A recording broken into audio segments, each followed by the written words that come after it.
Kepler's laws were established in the early 17th century by German astronomer Johannes Kepler.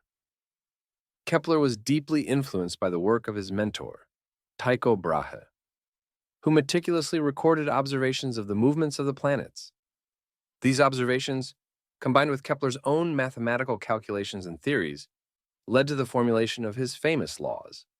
The first of Kepler's laws, also known as the law of ellipses, states that the orbit of each planet around the Sun is an ellipse with the Sun at one of its two foci. This means that the orbit of a planet is not a perfect circle, as previously believed, but rather an oval shape. The distance between the planet and the Sun varies depending on where the planet is in its orbit, with the closest point being called the perihelion and the furthest point, the aphelion. This law not only explained the shape of planetary orbits, but also provided a precise mathematical relationship between the distance of a planet from the Sun and the time it takes to complete one revolution. This became known as Kepler's second law, or the law of equal areas. It states that a line connecting a planet to the Sun will sweep out equal areas in equal time. This means that a planet moves faster when it is closer to the Sun and slower when it is farther away.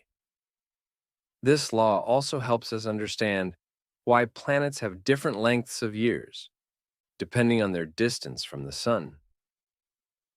The third and final law, known as the law of harmonies or Kepler's third law, is perhaps the most significant.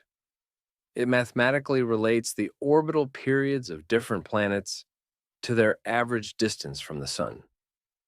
The law states that the square of the orbital period, that is the time it takes for a planet to orbit the Sun, is directly proportional to the cube of the semi-major axis of its orbit.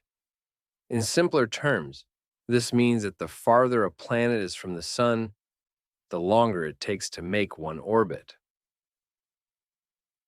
Kepler's laws have had a profound impact on our understanding of the solar system and the universe.